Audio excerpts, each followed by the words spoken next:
Chapter 41-42. She pounded him with all her might. Chinamo seemed to have finally calmed down, but his face was still close to hers as he said softly, "Do you think I want to do it with you? Juan, do you really think I'm only interested in the pleasure of being one with you? What's the use if I'm not that person?" Juan's breathing was a little messy as she looked down at him. Just a few minutes ago, they seemed to have broken some sort of balance between them. All these years, she rarely came back. Once or twice a year, they only made love. He didn't ask for her feelings either. Maybe he was angry, but what did he mean by saying these words now? Juan didn't understand, and she didn't want to understand. She pushed against him and slowly moved away from his embrace. This time, Chinamo let go of her. Juan went to take a shower and came back in a short while. Lying beside Juan, she reached out to touch Juan's forehead and asked him softly, "Aren't you going to take a shower?" Chinamo looked at her again, and his Adam's apple bobbed a few times before he walked out. "I'm going to smoke." The man who was so fragile just now probably regretted it and needed to calm down now. Juan thought that he might have to sleep in the guest room, but half an hour later, Chinamo came back to the master bedroom after taking a shower. He lay on the other side of Juan and half leaned against the headboard to take Juan's temperature. Only when it dropped to 37 degrees did he feel relieved and close his eyes. "Sleep for a while. You might have a relapse tonight." Juan licked her lips. She really didn't know much about children's illnesses. "Oh," she replied and closed her eyes in a panic. She didn't know when she fell asleep. When he woke up with a start. The moment he opened his eyes, he saw Chinamo leaning against the headboard. Little Juan was sleeping in his arms. It was the kind of sleeping in his arms. It was a very doting feeling. "What's wrong with her?" Juan sat up hurriedly and asked in a hoarse voice. Chinamo didn't look at her and just focused on coaxing the child. He lowered his voice and said, "She had a fever just now. She's much better after drinking some medicine." Juan scratched his short hair. "Why don't I coax her instead?" Chinamo glanced at her, then carried the little fellow over and placed it in her arms for her to lie down together. Perhaps it was the unique softness and warmth of a woman. Little Juan immediately felt comfortable and leaned over like a little animal. Her eyes were closed on her small round face, and her little face was as cute as a little angel. Juan couldn't help but reach out and pinch her face. She couldn't bear to look away and just kept looking at her. Chinamo was still leaning against the headboard, looking quite cold and arrogant. "I've finally aroused some maternal love in you." Juan was still looking at Juan. "Chinamo, you don't have to be so sharp and sarcastic. Be careful."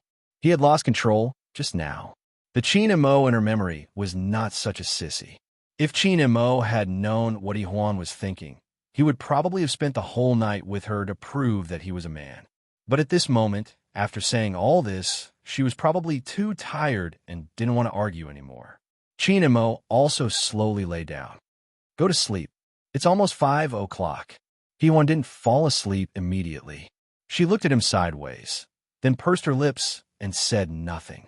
In the approaching morning, it was quiet all around. Chinamo Juan, her husband and child. Such an atmosphere and such a home made Juan feel strange and a little helpless. She was indeed not a good mother, and she had never thought about how to be a mother. She loved Juan. Otherwise, Chinamo wouldn't have kept her in suspense with Juan for so many years. But apart from loving Juan, she really didn't know where to start. I'll update again at night. She wanted to chat with more like-minded people about new wife number 1, husband addicted to pampering. On WeChat, she followed Yuta Literature, talking about life and looking for bosom friends. Chapter 41-43. It seemed that Chinamo loved children more. He knew how to be a good father and a good husband, but she didn't give him a chance. She didn't want to give him a chance, and he seemed to be disdainful. All these years, they had been torturing each other. They hurt her bit by bit, but it was like a knife cutting her. It was blunt and painful. Juan lay there for a long time and finally felt a little sleepy. When she calmed down, Chinamo opened his eyes and looked at her quietly, his wife. Juan slept a little soundly. She was probably exhausted. Chinamo looked at his little girl again. He looked at her quietly for a while, before closing his eyes. He couldn't bear to sleep at such a tender moment, but he was still a little tired. He reached out and took the little thing over, holding her gently in his arms. Iwan was so small. She curled up in his arms and was very obedient. Chin Mo lowered his head and kissed her. Later, everything became more peaceful and beautiful. Iwan didn't sleep well. She slept in Chin Mo's arms for a while, rolled into He Huan's arms for a while, and then woke up. She looked at her mother and then at her father. It was so happy to be sick. She secretly held her parents' hands with her little paws and felt that she was the happiest baby in the world. When He Huan woke up again, it was already 10 o'clock in the morning. Her eyes were a little sore and dry. She grabbed her phone and looked at it. It was turned off. She turned it on, and then countless calls popped up. Her assistant and some business partners called. She thought that her phone was out of battery, but she saw that there were still 2 bars. It must be Chin Mo who turned it off. He Huan sat on the bed alone and scratched her hair. She picked a few important people and called them. After dealing with them, she threw her phone down and went to find Chin Mo. Chin Mo was accompanying He Huan. He Huan went over and sat on the sofa opposite him. "Did you turn off my phone?" Chin Mo looked at her and said coldly, "Do you only care about work? Don't you want to ask if He Huan's fever has gone down?" He Huan paused for a moment. He wanted to ask, but couldn't bring himself to do so. Chin Mo didn't keep her in suspense as he lightly said, "Her fever has gone down, but she still needs to take good care of her for the next 2 days. Between the 2 of us, who will stay at home to take care of her?" He looked at her expression and whispered, "He Huan, don't think about handing her over to the servants or my parents. She's our child. If we don't take care of her, who will?" He Huan said reluctantly, "I'll take care of her in the afternoon. I have something to deal with tomorrow." Chin Mo glanced at her and didn't say anything, which meant that he agreed. He Huan reached out and touched He Huan's head. "It's not hot anymore." Chin Mo pursed his lips. "I'll go make dinner." He Huan stopped him. "Aren't we going to hire an auntie here?" Chin Mo paused for a moment. "We'll talk about it later." He Huan said anxiously, "We can't just leave it like this without working. You don't have to work. Is there a problem with me taking care of you?" He looked at her quietly. He Huan turned her face to the side. "You know that's not what I mean." Chin Mo paused. "She's going to the nursery soon. If you're not free during this period, I'll bring her to the company. There are always a lot of secretaries in the company who are willing to take care of her." He Huan was being sarcastic by him again. However, she didn't do anything to him and pretended not to understand. Updated tomorrow morning, before 11 a.m. Hurry up and read the latest update. Chapter 41-44. It was boring to talk like that. He Huan turned her face away. She really didn't want to talk to him. Chin Mo looked at her and went to the kitchen without saying anything. He Huan sat there with her big eyes blinking. She asked seriously, "Mom, did you and Dad quarrel?" "No." He Huan denied it too quickly. Then she felt that her words were a little harsh. She softened her tone and coaxed He Huan. "Dad and Mom were just discussing problems." He Huan looked at her again and asked in a low voice, "But Dad seems to be angry." "Mom, will you coax Dad like how you coax me? I've seen other mothers coax Dad like that on TV." "He Huan, I'm a little embarrassed." He Huan's little face was full of disappointment. Then she just watched TV and unconsciously hugged the baby bottle. This was the insecure look he had once again. He Huan pursed her lips and reached out to stroke her shiny black hair. "Are you angry?" "I'm not angry," said the little girl. "I just feel that my family is not happy." Looking at He Huan's angry face, He Huan couldn't help but laugh. She reached out to grab the little girl's hair. "Why are you not happy?" He Huan looked at the TV and pretended not to care. "Because Dad and Mom don't love each other." He Huan was stunned. After a while, she asked in a low voice, "Did you see it on TV again?" He Huan looked straight ahead and nodded hard. He Huan coughed and said in a low voice, "Actually, TV is also filmed and written by people. But Dad and Mom are real." He Huan said a little stubbornly. He Huan didn't know what to say for a moment. After a long time, she said in a low voice, "Then what is called love?" "You coax Dad," He Huan said eagerly. He Huan was a little confused. She reached out and touched her head uncomfortably. "Coax him? Shouldn't a man coax a woman?" But the sick little Yi-Huan was very insistent. There are also women coaxing men on TV. Whoever is wrong has to be coaxed. Am I wrong? Yi-Huan pointed at herself. Yi-Huan's face tightened. It's wrong not to love Daddy. Yi-Huan was stunned again. No love? Was she that obvious? Even Yi-Huan felt that she didn't love Qin Mo. After being stunned for a while, she finally bit her lower lip and said, "Then I'll go and coax Dad. That means I love him, right? I don't know, but at least I care." Little Yi-Huan was finally willing to look her in the eye. Therefore, Yi-Huan knew that in Yi-Huan's heart, Qin Mo's position as her father was much higher than hers. She grew up in the Qin family, so she was closer to Qin Mo. There was an indescribable feeling in Yi-Huan's heart. She pursed her lips and squatted down in front of Yi-Huan. "I'll go coax Daddy so the baby won't be angry at Mommy anymore." Yi-Huan's big eyes were shining with anticipation. Yi-Huan stood up and adjusted her clothes, feeling very uncomfortable. Qin Mo was a man, and he still needed her to coax him. She really couldn't coax him, but she had to bite the bullet and do it anyway. After all, Yi-Huan was on his side. Yi-Huan went to the kitchen. Qin Mo was processing the ingredients, and the rice was already cooked. Yi-Huan looked at Yi-Huan, who was outside. Yi-Huan was peeking her head out to look at them. She was so adorable. "Well, when did you learn to cook?" Yi-Huan leaned on the counter and said some cheesy words of love. End of chapter. Chapter 41-45. Do you have me in your heart? 3. Without raising his head, Qin Mo replied calmly, "When I first met you." The knife in his hand paused for a moment. "On the day you came of age, I wanted to take care of you in the future, so I wanted to learn it." Rustic words of love added bonus points. His words were true. He had really gone to learn it for her, causing his hands to be covered in blisters. Even now, there were still some scars on his hands. However, Yi-Huan had never noticed that it was a light shade of white. But then again, they did not live together, and she did not look at him when they made love. They did not interact at all, so how would she know? After Qin Mo said that, Yi-Huan was a little embarrassed and only replied after a long while. Qin Mo looked at her. "Why are you here instead of accompanying Yi-Huan?" "She said that she wanted me to come over to see what you made." Yi-Huan felt a little awkward. Qin Mo's gaze was a little deep, causing her to feel uncomfortable. She was angry that he could see through her. After a while, Qin Mo smiled faintly. "So, do you know what I made now?" Yi-Huan looked at the food in his hands. She did not even know what it was, so how could she say it?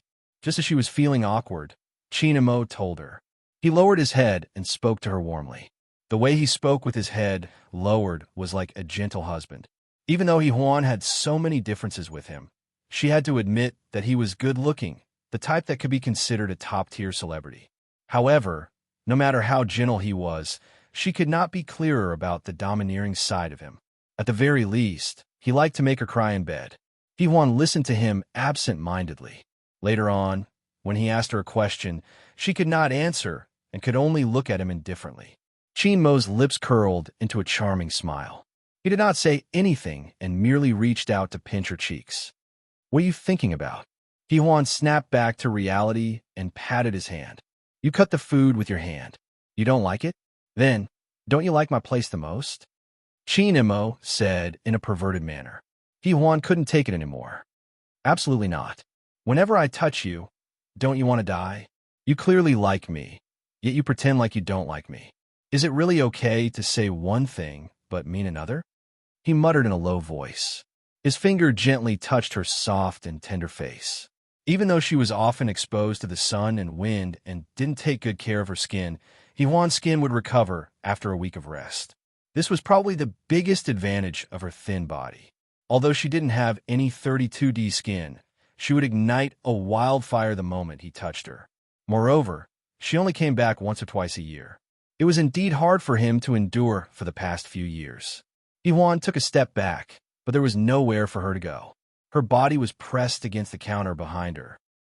When he was about to come closer again, she warned him in a low voice, "Qin Mo, stop. Yi-Huan is at home." He paused and pressed his lips against hers. His voice was husky and pleasant to the ears. "I didn't finish last night, so I'll make up for it tonight. I'll probably be busy until 9 o'clock. You can coax her to sleep." Yi-Huan's face was very red. I don't know how to coax her. Mo chuckled softly. You can even coax me. Why can't you coax Ihuan? Ihuan was even more embarrassed. She gritted her snow-white teeth. Mo, I'm not coaxing you. He chuckled and retreated to continue processing the ingredients. Then why did you come over so clingy and say such lovey-dovey words? For your own happiness? Ihuan wanted to leave. He hooked an arm around her waist from behind and said in a low voice, Don't forget what I said just now. Coax her to sleep. Otherwise, end of this chapter. Chapter 41-46. Ihuan didn't dare to ask him what he was going to say. She just twisted his arm and tried to get him away. Mo looked down at her. He knew that she was more shy than angry this time. After all, she was the one who teased him. He kissed her forehead and said in a low voice, Don't forget. Ihuan ran away. He smiled and looked at her tenderly. Ihuan went back to the living room. Ihuan looked at her. Did you coax Daddy? Ihuan sat down and coughed. Don't be surprised if Daddy gets angry in the future. Daddy is old now, and he's going through menopause. What do you mean by menopause? Ihuan's eyes widened. Ihuan drank a mouthful of water. His temper is volatile, so it's definitely not normal. Daddy is so miserable, Ihuan said bitterly. Mommy has to coax Daddy more often. She paused. Then Daddy needs an injection. Her little face was very animated. I'm very happy when I see Daddy giving Mommy an injection. Mommy, just bear with the pain a little. Ihuan's face froze. Then she stopped talking. She turned her face away and bit her fist. She told herself that it was her biological child. She couldn't help it anymore. Your daddy is not an injection. If it's not an injection, then what is it? I saw the needle clearly. Ihuan insisted. Ihuan didn't know whether to laugh or cry. She thought it was funny. If Mo knew that Ihuan said that he was a needle, she wondered how he would feel. The topic passed. Ihuan was tired. She moved over to her mother's lap and wanted to sleep. Actually, she could sleep in her own little bed, but she wanted her mother to dote on her. Mommy didn't coax the baby after coaxing Daddy. It had to be said that it was better for Ihuan to have fun outside. It was not easy to be a good mother and wife. She lowered her head and stroked Ihuan's hair. There was motherly gentleness in her eyes. She thought that Ihuan was really cute. She didn't want to let her go. She couldn't bear to let Ihuan become a child with a single parent. She couldn't bear to let her not have a single parent. She was so adorable now. Even if she took her away, there were some things that Mo had given her. She would never be able to give them back. As Ihuan thought of this, he lowered his head and kissed Ihuan. The corners of his mouth curled up into a warm smile. Mo came over and caught her expression. He leaned against the door and looked at her attentively for a while before lowering his voice. Time to eat. Huh? Ihuan looked up. But Ihuan just fell asleep. I'll take her to my room. She just ate not long ago. When she wakes up, heat up the baby's meal for her. I'll make it myself. As Mo spoke, he reached out and gently picked up the baby. She did it. To say. He's going to say about going to Tattoo. Her face was a little hot, knowing that he was doing it on purpose. When Mo came out again, he saw Ihuan sitting there in a daze. He reached out and pulled her up. Eat with me. She bit her lip and followed him to sit down. This was the first time she had eaten Mo's cooking. It was surprisingly delicious. It seemed that he was telling the truth when he said that he specially went to learn. Ihuan looked up while eating. I could be a chef now. Mo smiled. Really? But not everyone has the good fortune to eat my food. Ihuan was stunned for a moment. She felt that his words were a little vulgar, but she didn't want to think in that direction. Chapter 41-47. Do you have me in your heart? 5. Ihuan couldn't bear to listen to his words. She didn't want to hear them either, so she lowered her head and ate. Mo looked at her evasive look and felt that it was a little cute. He reached out and pinched her face. Can't you just eat? Ihuan slapped his hand away. Aren't you going to the company for a meeting? Now that Ihuan wasn't here, Mo's words were obviously much louder. He paused and said, There's no rush. We can make it if we do it once. I'm the boss, and no one dares to say anything if I'm late. Ihuan put down her chopsticks and couldn't help but complain. Can you have some integrity? Integrity is needed between a husband and wife. I think we should leave out one word. Leaving the word fuck would be commendable. Chinamo got up to get his jacket and walked back. I'm going to the meeting. I'll have an exam tonight. Huan thought, we haven't spent much time together in years. Why is he so perverted? Chinamo was in a good mood. He took the car keys and left.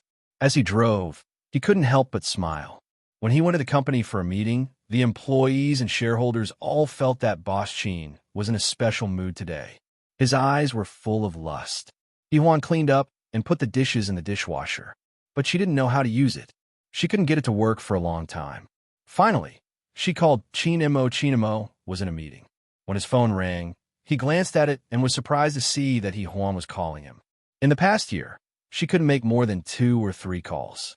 Every time she did, she would ask how Huan was doing. He had only left for a short while before she called. He thought that Huan had a fever again, so he picked up in front of so many people. What's wrong? Her voice was gentle. Everyone knew that it was Huan, President Chin's wife. Rumor had it that they didn't have a good relationship, but from the looks of it, it was obvious that they were close. Huan said, I don't know how to use the dishwasher. Chinamo was relieved. You can wait for me to come back tonight. I'm afraid the bowl will be ruined, she said unreasonably. Chinamo had a good temper. He told her everything in detail and hung up the phone. After sitting down and chatting for a while, her phone rang again. Huan said that she couldn't get it. Chinamo held the phone in one hand and motioned for his subordinate to continue speaking while he walked to the window. You're deliberately torturing me, aren't you? Why? Do you want me to accompany you? Huan grunted. Are you coming back or not? Chinamo looked at the conference table. I can't come back, but I can satisfy all your requests tonight. She thought that he didn't know that she was deliberately being unreasonable to annoy him. She thought that it would be better for them to live separately. He was a little disappointed, and the joy he had earlier was gone. His expression also became indifferent. How about this? I'll get someone from the engineering department to teach you later. Obviously, it was a waste of talent. President Chin and Mrs. Chin only did this because they were angry. Huan said no, but he had already made up his mind. Now, the atmosphere was a little stiff. Huan emphasized again, no, I'll wait for you to come back tonight. I might not come back tonight. Chinmo's voice became cold. I might have to entertain people. He wouldn't indulge her even if she did. Huan paused for a moment. But Huan is sick. You have to come back. Really? Did you come back when she was sick? President Chin's voice became louder. He didn't notice that the meeting had stopped. No one was talking, and he and Huan became the scene of a big quarrel. End of this chapter. Chapter 41-48. The conference room was silent. Chinamo noticed it and paused. Then he said in a raspy voice, continue the meeting. He said a few words to Huan and sat down. He told the secretary to send someone from the engineering department to his house to teach Mrs. Chin how to use the dishwasher. The secretary was also fucking crazy. Didn't President Chin have an hourly helper? She was the one who contacted him. She thought of Huan again. Director, he was an international director. President Chin only had someone wash the dishes for him at home. Wasn't he so precious before? Now that his wife was back, he couldn't wait to spend 24 hours in bed with her. Indeed, men were big scrumptious scenes. The secretary had no choice but to go and get it done. Chinamo continued to host the meeting, but he was obviously much stricter. The middle and upper management of King Entertainment were all fucked up. When the people from the engineering department came back, the secretary said softly, Director, he didn't plug it in. Chinamo nodded. He was amused. He frowned. You think it's funny? I don't usually laugh unless I can't help it. The secretary only dared to crack a joke when she saw that he was in a better mood. Chinamo glanced at her and didn't say anything. After the meeting was over and everyone had left, he casually asked, Did she wash the dishes? The secretary paused. Not only did Director he wash the dishes, but he also took out all the dishes in the cupboard and washed them. Chinamo frowned. He looked angry, but the little bit of anger in his heart seemed to have been completely dispersed. He looked at his watch. It was only 6 o'clock. The secretary noticed his movement and asked softly, President Chin, do you want something to eat? I'll work overtime for a while. Help me order a simple meal. Chinemo said to himself that he wouldn't go home. It would be embarrassing if he went home now. Moreover, she was always out, so it was natural for her to take care of Yuan. Chinemo walked back to his office and collapsed on the sofa without doing anything. His jacket was thrown aside and his tie was undone. Half an hour later, his secretary brought a simple meal over. He smoked 2 cigarettes and ate a few mouthfuls. He really had no appetite.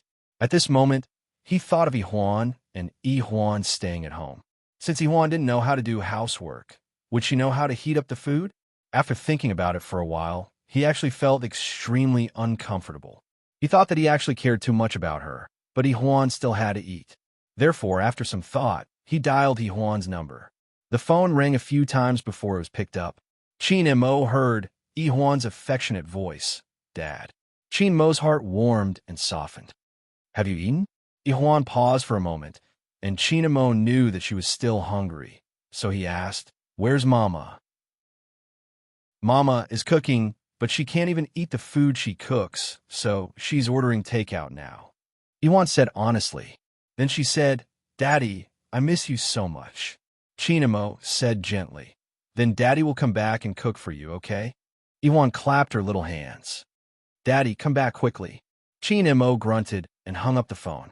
Then he took his jacket and walked outside. Secretary Qian was a little surprised.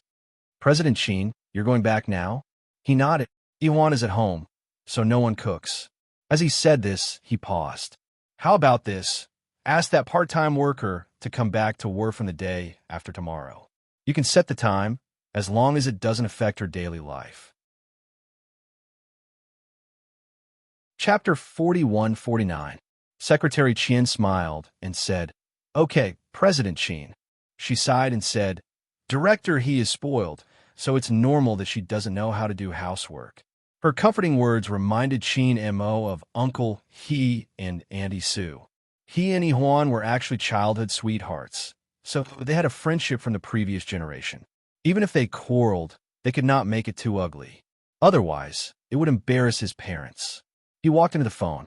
Secretary Qian said goodbye outside the elevator, but Chinmo's mind had already flown away. He got into the car, started the car with one hand, and lit a cigarette with the other. He was indeed a little tired after a day and night. However, he stopped after 2 cigarettes and listened to music all the way home. It was already 8 o'clock. The apartment was quiet. He walked in and saw Yihuan and Yihuan lying on the sofa, especially Yihuan. Her legs were straight, and she looked very cute. Chinemo smiled and closed the door. Then he saw the takeout on the table. It was almost untouched. He thought about it and realized that Yihuan had been living a luxurious life since she was a child. How could she get used to takeout? He sat next to Yihuan and asked, "Are you hungry?" Little Yihuan climbed up with a grunt. "Hungry?"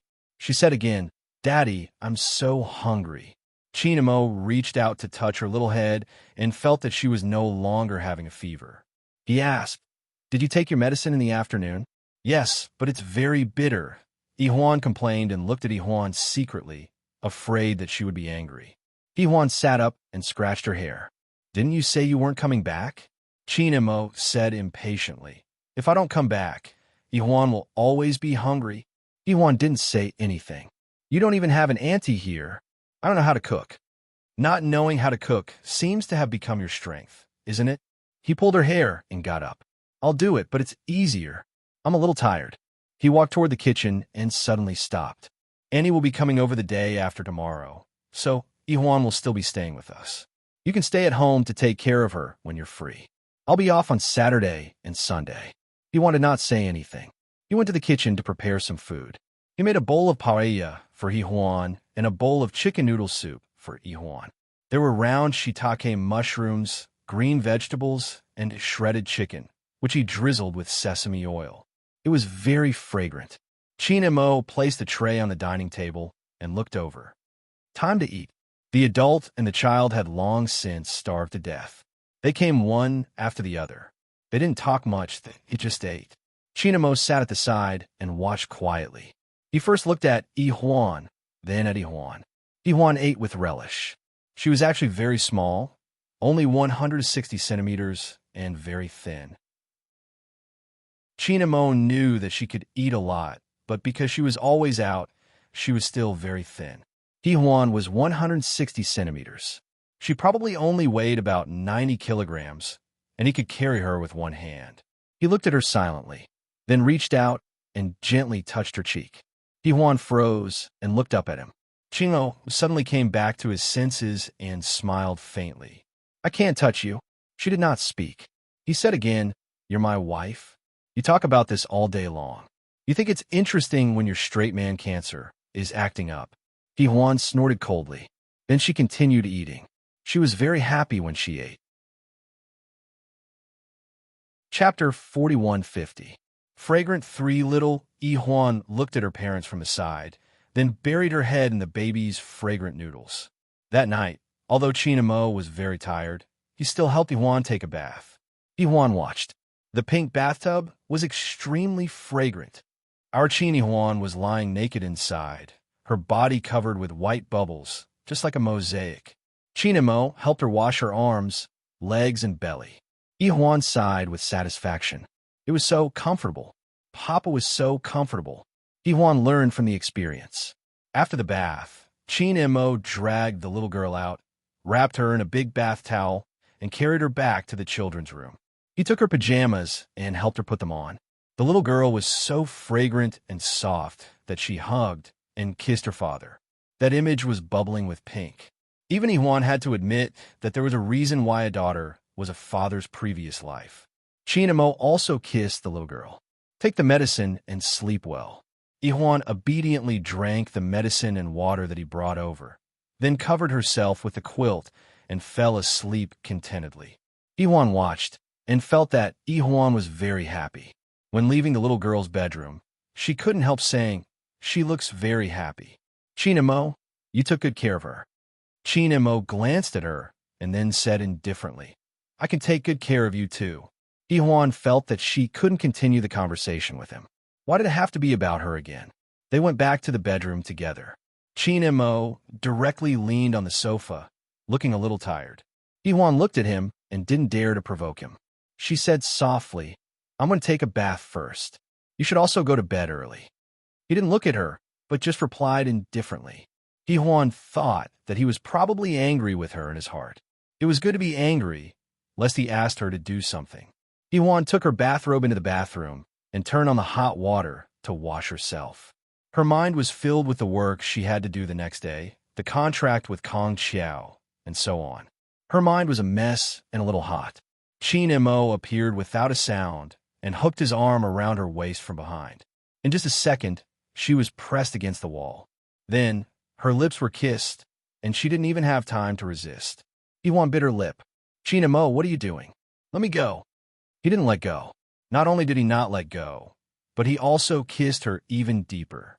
He bit her lips indulgently and dotingly, and his voice became even more hoarse. "We didn't finish last night. Let's continue now, and..." Huan felt as if all the air in her lungs had been squeezed out, and it was difficult for her to breathe. She bit her lip and turned her face away. "Not here." This sentence was said with some shame and indignation. When it came to this kind of thing, Chinamo had always been domineering. He could do whatever he wanted.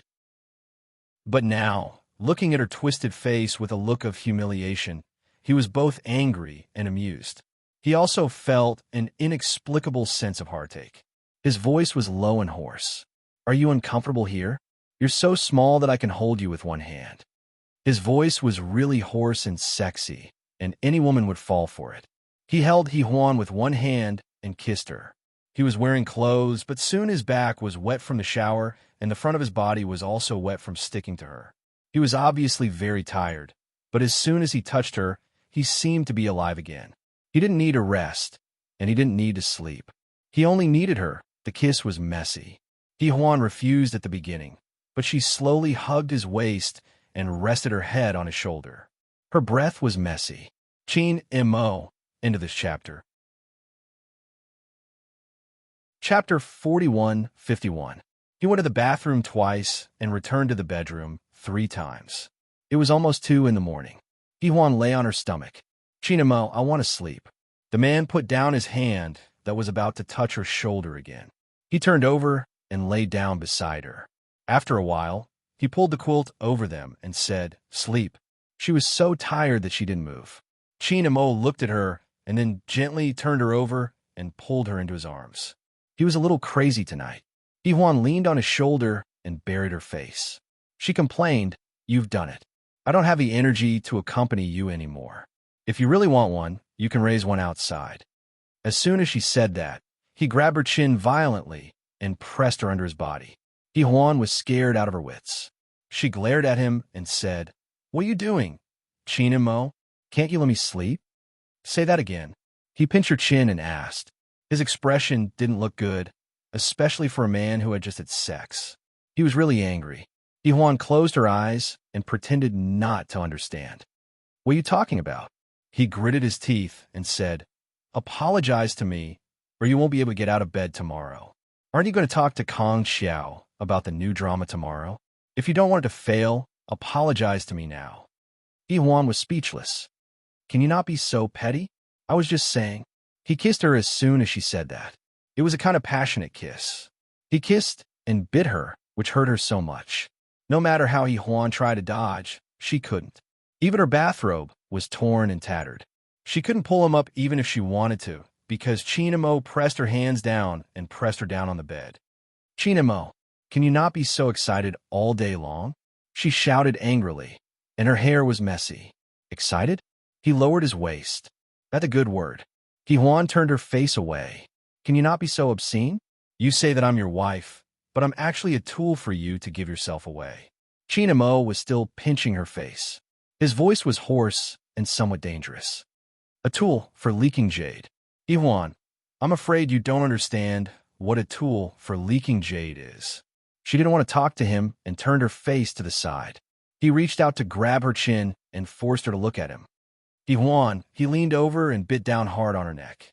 His voice was even more hoarse. "I really want to show you what it means to be a jade leaking tool." Being bitten by him, she let out a heavy sigh. "Show me, Chinamo, you bastard." "Yes, I'm a bastard." He bit her neck again. "Ihuan, which one of us is more of a bastard?" He didn't stop biting. After one bite, he said, "I told you not to come back." He took another bite. "I'll let you like someone else." She took another bite. "Who told you to ask me to find another woman?" "Heartless. I'll bite you to death." Ihuan screamed and then stopped moving. He whispered into her ear, "But I still can't bear to let you see it. It's obvious that you can't. Don't find excuses." Ihuan was so angry that she said that fearlessly. Chinamo was angry, but he was angry and amused at the same time. He pressed her down and coughed. "I can't." Soon, Ihuan could feel that he couldn't. She glared at him. "Go find someone else." She kicked him hard. Chinamo was even angrier. He pressed her foot. "Ihuan, do you really think that I don't dare to punish you?" Chapter 4152. She stared at him stubbornly. She looked fierce and cute. It was just like when she was a child. She was bullied, but she still pretended to be fierce. She looked a little amused and annoyed at the same time. Chinmo's heart softened a little. In fact, she was still that cute little girl, Huan, who followed him around. Chinmo reached out to stroke her hair. "Okay, it's time to sleep. Don't you have work tomorrow?" He gave in first, so Ihuan couldn't be fierce. Moreover, she would be the one to suffer in the end if she went against him. Ihuan couldn't help but say after a while, "I'm going to take a shower." Chinmo chuckled, a little smug. Ihuan sat up and turned around. "Do you use that tonight?" Chinmo put one hand behind his head and said indifferently, "Can't you feel it?" Ihuan gave him a kick, and he said lazily, "Is it that important whether or not it's true? Besides, isn't it good for us to have another child?" Ihuan paused and said softly, "I don't want a child for the time being." Chinamo got up and hooked her body. "You don't want one, or for the time being? We all have work. It's hard enough to take care of Ihuan." She emphasized, "We have to take good care of the child after it's born. Otherwise, what's the point of giving birth?" He thought about it. Ihuan thought that he would get angry. After all, he was usually so moody, especially in bed. But Chinmo didn't. He was still a little stunned. "I really think so." He suddenly buried his face in her neck and said hoarsely, "Ihuan, let's start from the beginning, okay?" Ihuan didn't move. She turned her face. Have you used it? He paused and sighed. Are our conversations never going to be on the same point? Huan pursed her lips and didn't say anything. Mo's tone was also indifferent. Yes. He let go of her. Huan had to take a shower, so he didn't follow her. When she returned to the room after the shower, Mo wasn't there. It was better that he wasn't there. He didn't have to bother her. Huan lay down and fell asleep. In the middle of the night, she woke up inexplicably. Her hand was unsteady, but there was still no one beside her. She opened her eyes and looked at the pillow. She was surprised that he hadn't returned yet. Usually, when he was angry, he would just smoke a few cigarettes and come back. If he was still angry, he would press her down and torture her a few more times. What was wrong with him today? She wanted to go back to sleep, but after closing her eyes for a while, she couldn't help but choose to get up. Not in the study. No one in the living room. Finally, she saw Mo in the children's room. He was sleeping with Huan. His tall body was on the 1.5-meter bed. It looked a little cramped, but Huan looked especially obedient. She was nestled in his arms, her little face resting on his neck. That scene was very loving.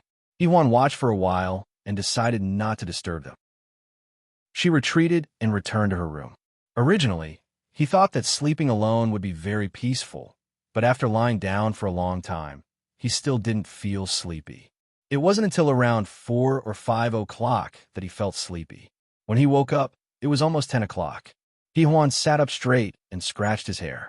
Hearing Mo's voice outside, she called out, "Why didn't Mo wake me up?" He appeared at the door of the master bedroom. "I thought you could take care of yourself." It was the familiar squeeze. Huan looked at him and didn't say anything.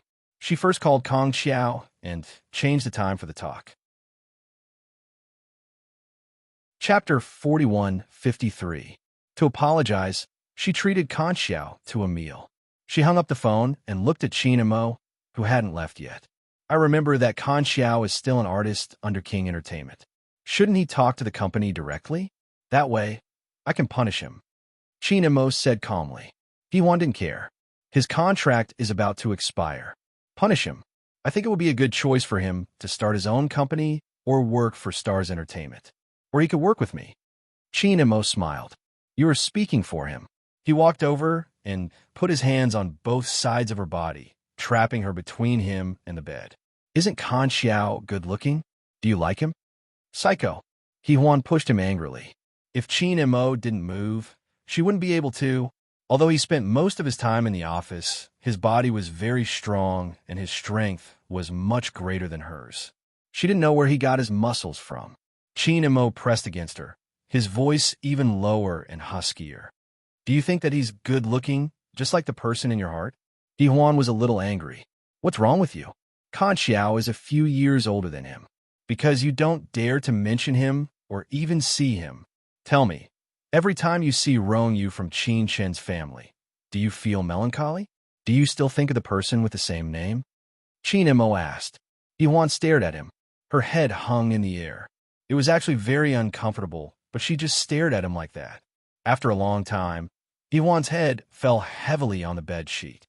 "If that's the case with Mo, we have nothing to talk about. If you insist on quarreling with me." His eyes were slightly red. "Have you said what's on your mind?" Huan turned her face and bit her fist. "Do you have to do this?" Mo doesn't want a divorce. He wants a peaceful life and wants to give Huan a complete family. I've cooperated with him. Why isn't he satisfied? Cancel the play and I'll leave him alone. Give me your word that you won't see him, he said calmly and cruelly. Huan's Adam's apple bobbed. I did it because the script is good. The script was carefully selected. I didn't know it was him. Can you be reasonable? I'm reasonable. He's also reasonable. He said calmly, I'll spend 10 times the money to buy the script, and I'll find the most famous person to help me write the script. I'll write until you're satisfied. Okay? Huan closed his eyes. Mo hasn't given up yet, has he? I've said it before, a good script depends on your feelings. She paused for a moment before continuing. Business is personal. I don't want to mix things up with Mo. Do you understand? He stared at her and slowly rose to his feet, saying nothing more. Huan's eyes were still closed. After a while, she opened her eyes. She was alone in the bedroom. She got up, scratched her hair, and went to the bathroom to take a shower. Chinamo, on the other hand, was smoking in his study. He was thinking about what he had just said. Her perseverance and magnanimity all pointed to one thing. She didn't love him. Actually, he had known it for a long time. But every time he thought about it, he still felt a little uncomfortable. Beside him, a little person tugged at his sleeve. Chinamo looked down and saw that it was Ihuan. He smiled faintly. "What's wrong, little one?" Ihuan asked softly. "Daddy, did you quarrel with Mommy?" Chapter 4154. Chinamo patted her little head and said, "No, Daddy and Mommy are not quarreling." Ihuan asked again, "If Mommy is angry, will you coax her?" Chinamo frowned and answered after a while, "I think so, because Mommy is a girl." "Isn't it because Daddy loves Mommy?" Ihuan asked mischievously. Chinamo smiled again and said, "Little girl, you already know love at such a young age." Ihuan stretched out her little hands and wanted to hug him. Chinamo reached out and hugged his little daughter. He put his face close to her and murmured, "Ihuan is right. Daddy loves Mommy, so he coaxes her." On the other side, Ihuan had already changed into a set of casual clothes. She wasn't very particular about her clothes, and Chinamo didn't seem to have any requirements. Besides, she was seeing another man now, so he wouldn't have any objections. Ihuan kissed Ihuan and said, "Mommy is going out to talk about work. Be good, baby." Ihuan nodded obediently and said, "I know. Mommy is a famous director." "Who told you that?" Ihuan pinched her little face, but it was just a gentle pinch. Ihuan giggled and said, "Daddy told me." Ihuan looked up at Chinamo and said uncomfortably, "You're talking to her about this?" His eyes were a little deep. "Can't you tell me this?" "No, that's not what I mean." Ihuan was very weak. After a while, she whispered again, "Can we not quarrel?" Chinamo actually said yes. Ihuan clapped her little hands and said, "In this case, Daddy doesn't need to coax Mommy." Ihuan felt helpless and bitter. No matter how unwilling she was, it was because of Ihuan that she maintained this marriage and was willing to stay in the country. When she was about to leave, Chinamo stopped her and handed her a thermos cup. "Tremella soup. Drink some in the car. It's at least an hour before dinner, and you have to drive." Ihuan looked down at the pink cup. She pursed her lips and didn't say anything in the end. She waved her hand. "I'm leaving." Chinamo walked to the door. "Let's have dinner tonight. I'll cook." Ihuan pressed the elevator button and pondered for a moment. "Okay, I'll come back early." His gaze deepened, but he didn't say anything else. Just then, the elevator arrived, and Ihuan went in. When the elevator doors closed, their eyes met. She didn't understand the meaning behind his gaze. When it was completely closed, she heaved a sigh of relief. Actually, when she was with Chinamo, she felt that it was hard. It was the feeling that she had to be careful even when she breathed. She didn't understand why he wouldn't let go. He clearly wasn't that pure. When they were young, she knew that Chinamo treated her well and liked her. When they got married, her heart was dead, and she treated him as her last piece of driftwood. At that time, he was wild with joy. When he found out that she had someone else in her heart, he was extremely mad. Later, some unbearable things happened, and that period of time was very dark for Ihuan. Now that they lived together, they might often quarrel. She really didn't know how to get along with him. He would be very gentle one second, and the next second, he would turn hostile and mention Rongyu. This was a joke that they couldn't get over. Sometimes, she didn't know why he didn't just be straightforward.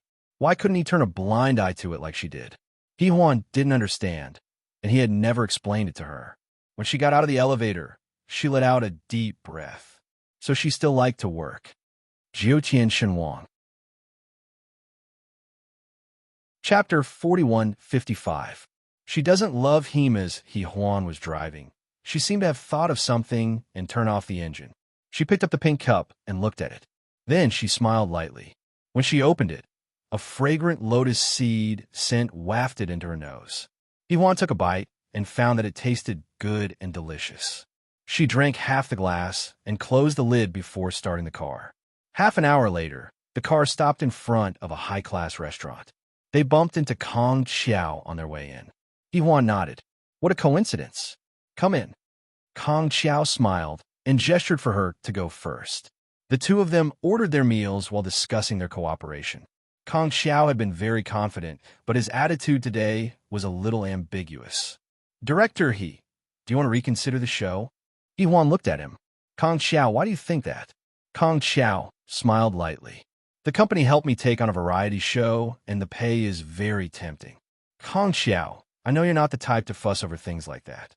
You're already past the stage of being a playboy.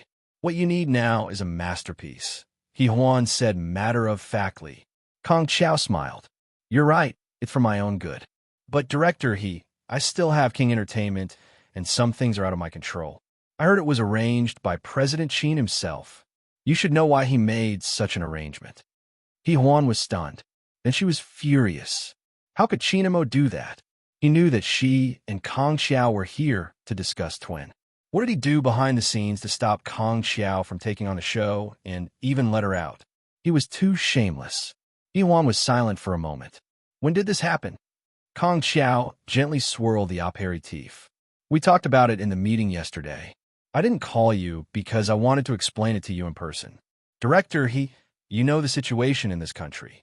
Regardless of whether I'm an artist or a former investor, it's not good for me to offend CEO Qin. Furthermore, I'm indebted to CEO Qin, so I can't just ignore him. I'm sorry. I'll drink 3 glasses to accompany you. Yihuan felt numb. At this moment, she felt that even the tremella soup she ate was bitter. It was the poison that Qin Mo fed her.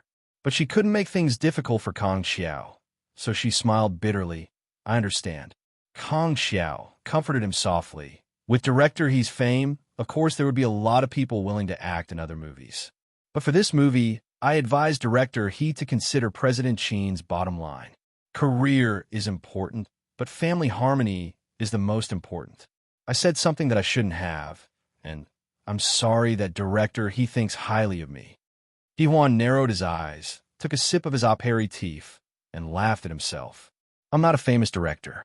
I might be useful overseas, but I've only realized that I'm nothing without the capital here. She propped her head up with her hand. Kong Xiao, I understand your friendship today.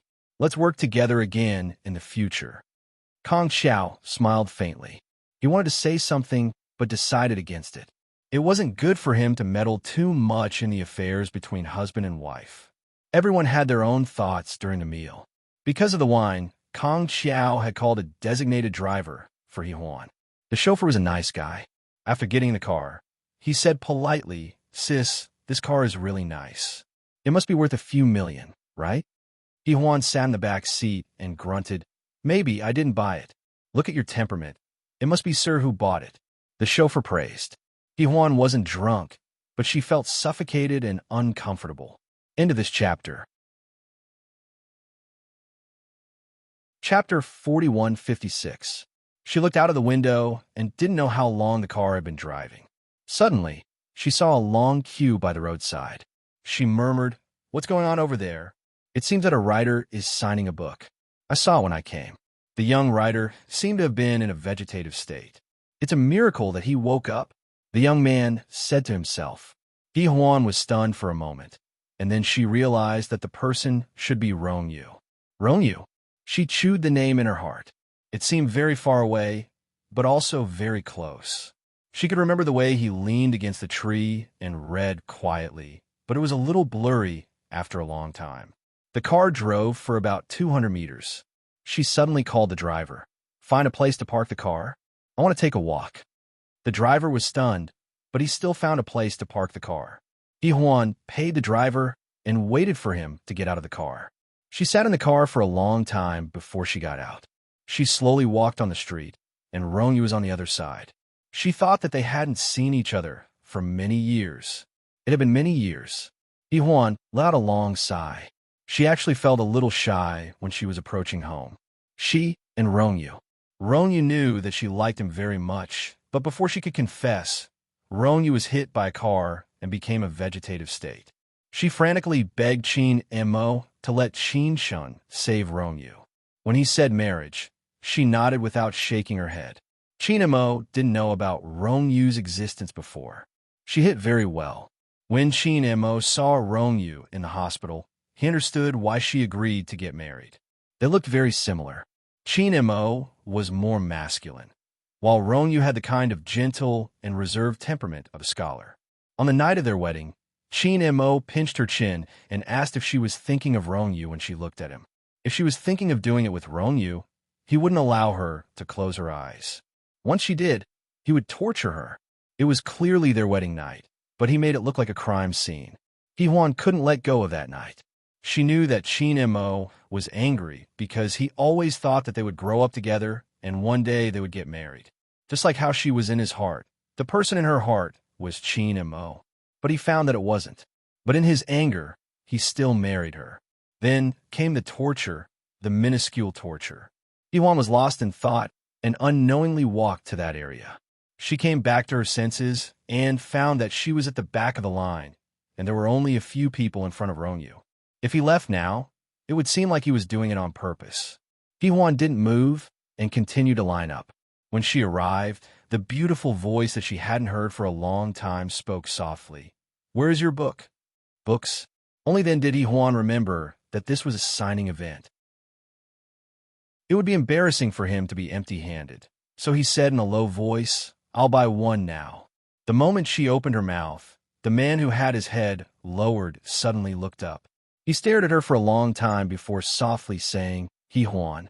Hee-hwan smiled faintly. "It's me." Rong-yu's beautiful eyes stared at her for a long time before he said in a husky voice, "You're here."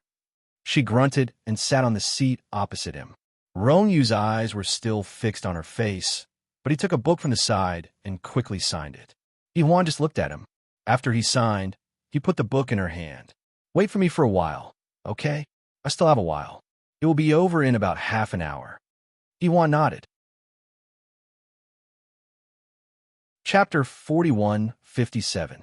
Rong-yu whispered a few words to the staff beside him, and the staff invited Hee-hwan inside to take a seat. He then brought a cup of green tea over, saying that it was from Rong-yu's private collection. Hee-hwan gently touched the cup and looked at the tea. It was very appetizing. Hee-hwan took a sip. It tasted good. Since she had nothing to do, she opened the book he gave her. It was Rong-yu's new book.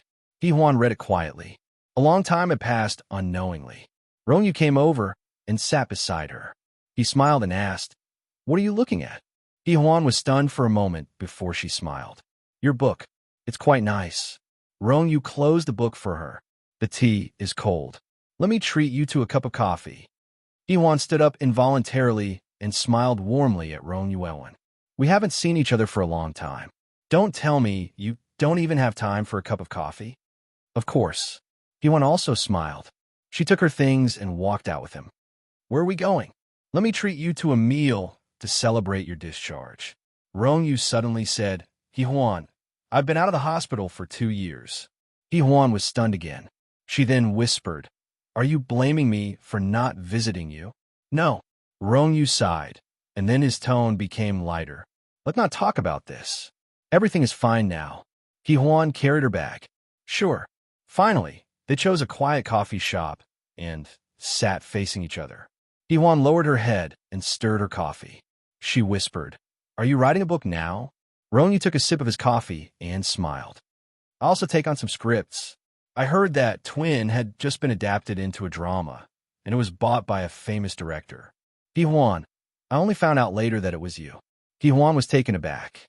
"Is this coffee for me because I bought your script?" Rong-yu shook his head. "Just because we're old friends." Hee-hwan smiled faintly. "Rong-yu, you haven't changed at all after so many years." "You didn't either." "Hee-hwan, you're still the same as before." Rong-yu's gaze was calm. "Also, it's nice to meet you today." Hee-hwan looked at him. There was a slight bitterness in his heart, an indescribable feeling. She knew that Rong-yu didn't want her to explain. There was no need to say those words that she couldn't say in time. They're all fine now. Moreover, Hee-hwan was not a pretentious person. Hee-hwan lowered his head. "I'm relieved that you're doing well. Work will be smooth sailing from now on." When she left, Rong-yu didn't ask her to stay. He sat there quietly, tasting the remaining cold coffee. It was as if he was tasting a bitter love that he didn't have time to express. Separated by a layer of glass, he could see Hee-hwan's back as she left. When Rong-yu found out that she was married, He went to look for her not long after he woke up. At that time, she was overseas and not in the country. He saw Chin and Mo and a cute little girl who was Yihuan's child. At that time, he knew that it was impossible for him and Yihuan. He wrote, and then she bought twins. He knew she could see the shadow of their youth in the book. Now, they were only in their 30s, but they seemed to be in their twilight years. As Yihuan walked further and further away, Rongyu quietly watched her back. Then, he lowered his head. She put the book here and forgot to take it with her. There must be something in her heart that she couldn't let go of. Was it Chin and Mo? He smiled faintly. He knew that Yihuan had liked him, but that kind of love was close to pure love. The one who had always been with him was real. Hurry up and read the latest update. Chapter 4158. Yihuan walked out and walked for a while before returning to her car. She was drunk, so she couldn't drive. She didn't want to go anywhere, so she leaned against the back of the seat. In her mind, apart from the encounter with Rongyu, Kang Xiao's words were also on her mind. She didn't want to go home and face Chin and Mo because they would definitely quarrel. Yihuan covered her face with her hand and chuckled after a while. Why did she think that Chin and Mo would be so easy to talk to? He was obviously overbearing and had always been like that. She sat in the car for about 2 hours, and it was already past 4 o'clock before she was energetic enough to drive back. She opened the door, and unexpectedly, Chin and Mo wasn't home. The house was quiet. Yihuan threw her bag on the sofa and sat on it. She thought for a while and called Chin and Mo. Her voice was a little hoarse. "Where's Yihuan?" "She's with me." Chin Mo's tone was indifferent. "Something came up at the company, so I brought her here." Yihuan was silent. Chin and Mo smiled. "Are you coming to pick her up?" "No need." Yihuan rubbed her forehead, and her voice was a little hoarse. "Bring her back when you come back." Chin and Mo pondered. "I'll be done a while. When I come back, I'll take Yihuan out for dinner. She's been talking about going out with her parents for a long time." Yihuan closed her eyes. "Chin and Mo, I'm not in the mood today." There was a moment of silence on the other side. Then, he said in a hoarse voice, "Is it because you met Rongyu that you're not in the mood? You follow me?" Yihuan held her breath and couldn't believe it. Chin and Mo didn't deny it. Then, Yihuan hung up the phone. After hanging up, her heart was pounding violently. Kang Xiao's retreat and her being followed made her feel that Chin and Mo was unreasonable. When she got the script, she only felt that it was well written and that it was a script that would win an award. She didn't know that it was Rongyu, but when she found out later, it couldn't change anything. It was her work and her passion. It had nothing to do with her personal life. It was just like what Rongyu had said, they were old friends. But in Chin Mo's eyes, all of this seemed especially shameless, right? Yihuan bit her thumb and turned her head to the side. Her surroundings were empty, but she felt suffocated. Chin and Mo said he loved her, but she didn't feel loved. Instead, she felt bound. If marriage prevented her from having a job she liked, if it was just to give Yihuan a normal childhood, was it worth it for her to give up so much freedom? Was such a relationship good for Yihuan? She didn't want to be watched and controlled all the time. She was a person, an independent person. She had her own thing to do. In B City, she might be Chin Mo's accessory. Many people called her Mrs. Chin instead of Yihuan. Yihuan thought about it quietly. Then, she looked down and laughed at herself. If it was in the past, she could leave. But now, thinking about what Yihuan said and Yihuan's smile, she couldn't leave. Maybe she was wrong, or maybe she wasn't suitable for marriage, and even more so, she and Chin and Mo weren't suitable. He should marry an obedient kitten and puppy. Yihuan closed her eyes and didn't do anything. She just sat on the sofa. When it was almost 6 o'clock, she suddenly jumped up, grabbed her bag, and walked out. She was still a little unwilling to face Chin and Mo. She was afraid that she couldn't help but quarrel with him in front of Yihuan. Chapter 4159. Yihuan went downstairs. When she drove out, she brushed past Chin Mo's car. She actually saw him, but she didn't want to face him, so she drove away. She even turned off her phone. If Yihuan hadn't been in the car, Chin and Mo would have forced her to stop or rear-ended her. He had never been a good-tempered man, but with Yihuan around, he had to care about her feelings. Chin and Mo stopped the car, looking upset. Yihuan was sitting in the back seat. She didn't see Yihuan, so she said, "Daddy called Mommy. We're going out for dinner." Chin Mo's fingers gripped the steering wheel, and the veins on his fingers popped out. He said gently, "Mom still has work to discuss, so we might not be able to have dinner together. How about I take you to Grandpa and Grandma's for dinner?" He wasn't in the mood to cook. Yihuan thought for a while and said, "Oh." Chin and Mo started the car again and drove to his parents' house. It was already dark, and Chin Anlin and Yulianxio were about to have dinner when they saw their son and granddaughter coming back. They looked around for a long time, but didn't see Yihuan. Then, they realized that the two of them were probably having a fight again. The two elders didn't say anything, for they loved their son dearly. They knew that Chin and Mo hadn't been in a good relationship all these years, but only one knew how cold the water was. He didn't want to give up, and others couldn't persuade him otherwise. Moreover, they had watched Yihuan grow up, so they couldn't let it drag on. After dinner, Yulianxio asked her son, "Did you and Yihuan fight again?" Mo wasn't in a good mood, so he said calmly, "No, she's probably angry with me." Yulianxio looked at her son. Mo said, "She wants to make a movie," and Rongyu wrote the script. Yulianxio was stunned. She had heard of Rongyu, who used to be Yihuan's crush. Sigh. Her son had been outstanding since he was young, but he still had an unrequited love for her for a long time. But now, Yulianxio had a different opinion.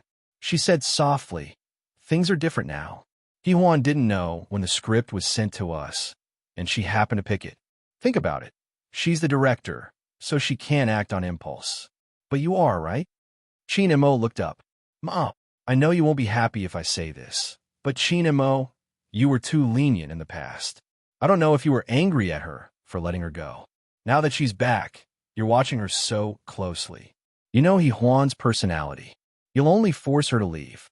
Yulianxio glanced at his son. "Don't treat her like a pet. Let me ask you, what do you like about Yihuan? Isn't it because you like her independence and personality? Otherwise, why can't you fall for any of the beautiful women out there?" Chin and Mo didn't say anything. He looked up and said softly, "Mom, sometimes I want to give up. If you don't want to, it means you still love her. Don't be his son. You're just like your father. Look at how strong your brother's desire to live was. He survived a game of chess." Yulianxio secretly dissed her eldest son. "You went to Cher's house to court her when you were in your teens. Your suffering is nothing." Chin and Mo was speechless for a moment. After a while, he said softly, "Yihuan can stay here tonight. I'll go look for Yihuan." I can't be at ease with her phone switched off. She was angry when she saw Kong Xiao. Now that she knew he was watching her, she was even angrier. Actually, he was angry too. Bookmark for easier reading. Chapter 4160. After hearing Chin Mo's words, Yulianxio thought for a moment and said, "That's fine. It's not reassuring to have her phone turned off. Besides, Yihuan has been abroad all year round, so she might not be familiar with the local environment. Try to find her and contact her friends." "Mom, I know," Mo said calmly. After that, he took the car keys and left. It was already late at night, and B City was bustling. Mo sat in the car and called Yihuan's assistant and a few friends as he drove, but they all said that they weren't together. He went to her studio and locked the door from the outside, so she shouldn't be inside. When Mo went downstairs, it was already 10:30 p.m., but there was still no news from Yihuan. He went back to his apartment in the city, although he knew that she wouldn't go there. When he opened the door, she wasn't there. Mo sat on the sofa and smoked. He picked up his phone and called Yihuan, but her phone was still turned off. He finished the cigarette, thought for a moment, and dialed Kong Xiao's number. After a while, Kong Xiao answered. "President Chin?" Mo was silent for a while. "I heard that Su Mo and Yihuan are in contact, right? Give me Su Mo's number."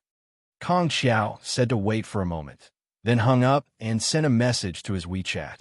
Kong Xiao called Su Mo directly, and Su Mo picked up. Then everything went smoothly. "Yihuan is with me.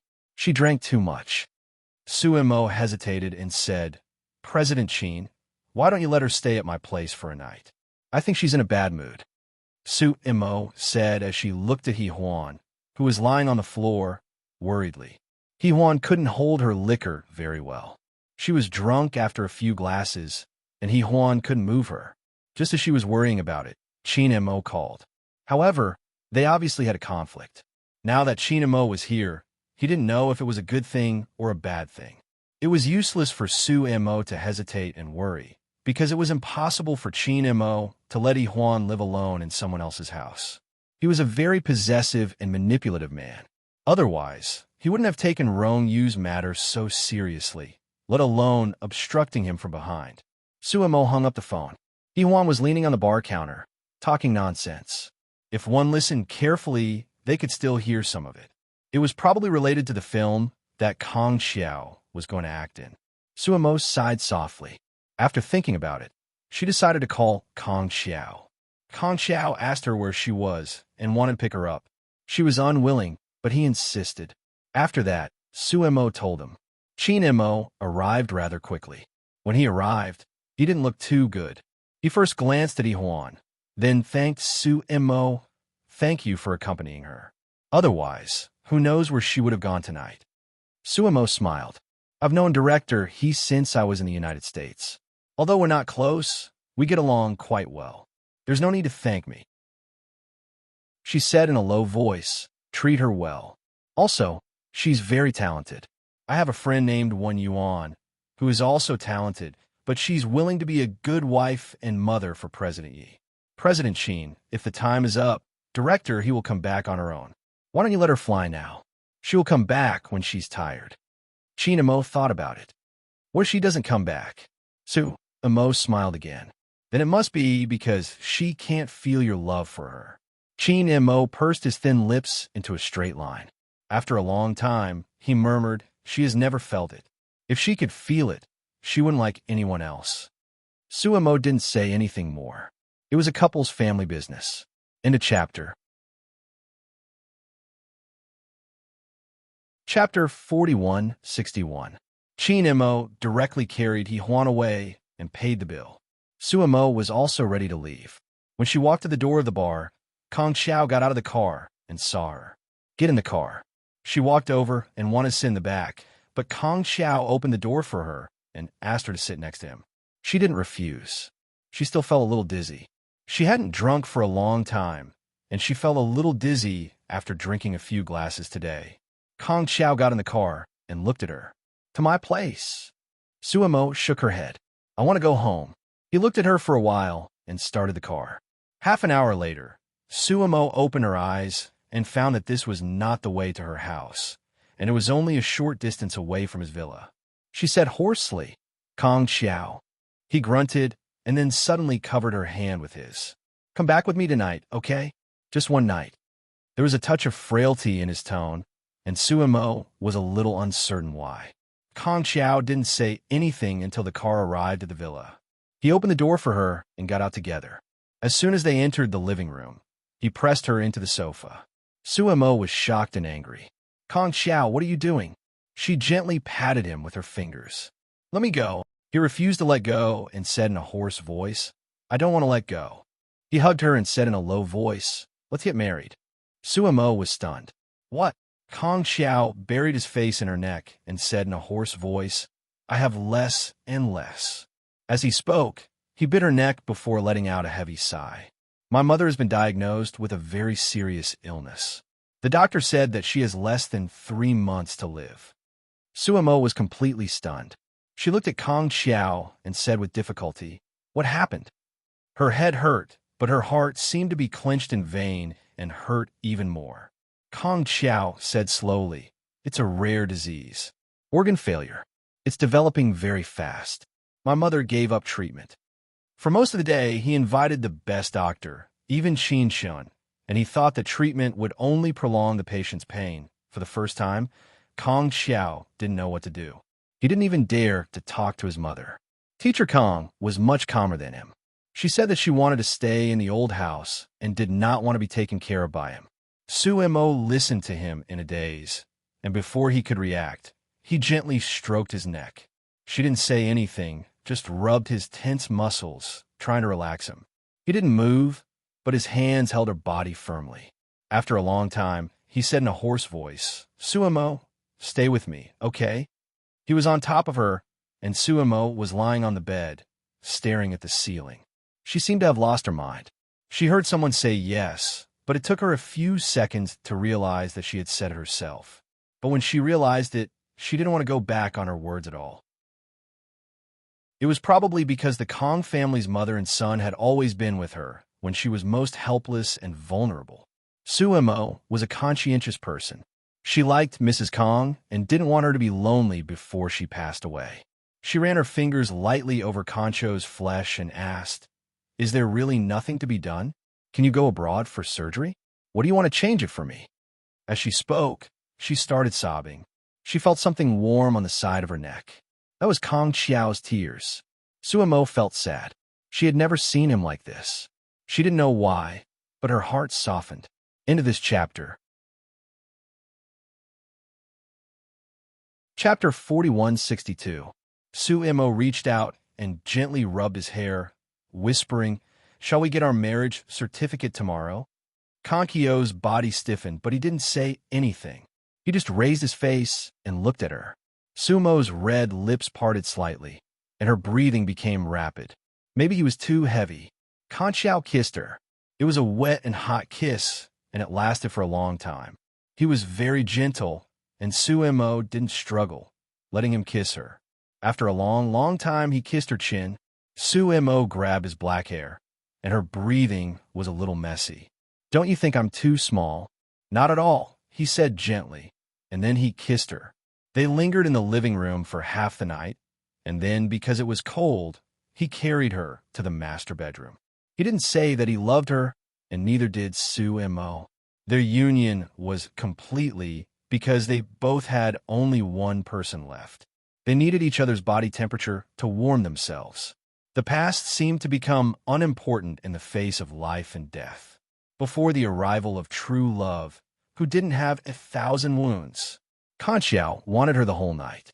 She knew that it wasn't to make love, but to vent the fear in his heart.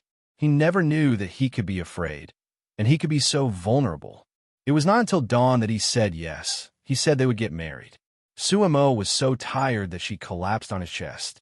Looking at her tired look, he remembered that she had just recovered from serious illness, and he was too rough last night. He reached out to touch her sweaty shoulders, but he was worried, so he took a towel to wipe her down and then got up to go to the kitchen. He made a bowl of nutritious porridge, and when it was ready, he turned off the fire, filled a beautiful bowl, and brought it to the master bedroom. He sat on the edge of the bed and reached out to push her. "Get up and eat something." Suemo opened her eyes and slapped his hand away. "I want to sleep."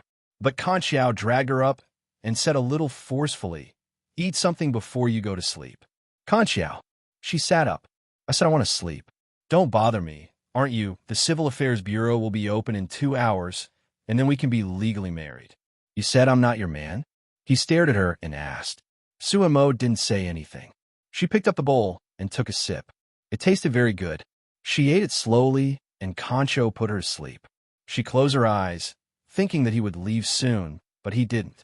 He continued to whisper in her ear, "Suemo, I'm serious. I want to live with you forever." Hugging a pillow in each hand, she murmured, "Me too." Kong Xiao sat on the edge of the bed and reached out to touch her face. His voice was slightly hoarse. "But I don't think you're that serious." Suemo opened his eyes and looked at him calmly. "Kong Xiao, you didn't even give me a single ring, so why are you talking about being serious with me?" As soon as she finished speaking, her fingertips felt cold. She looked down and saw a shiny diamond ring on her fingertip. It was about 10 carats in size. "I have a diamond ring. Is that considered serious?" He asked her hoarsely. Sumo's eyes were slightly moist.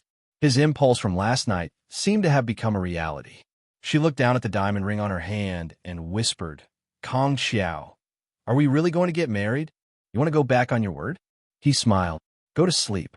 I'll wake you up to go to the Civil Affairs Bureau. I'll go to your house to get the household register."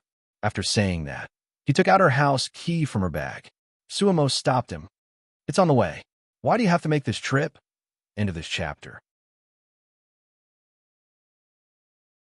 Chapter 4163. Kong Xiao was stunned, and then reached out to touch her face.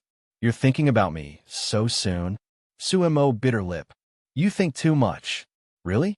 He smiled, and then lay down with her. She screamed, and he directly pulled the quilt over her and even dragged her body into his arms.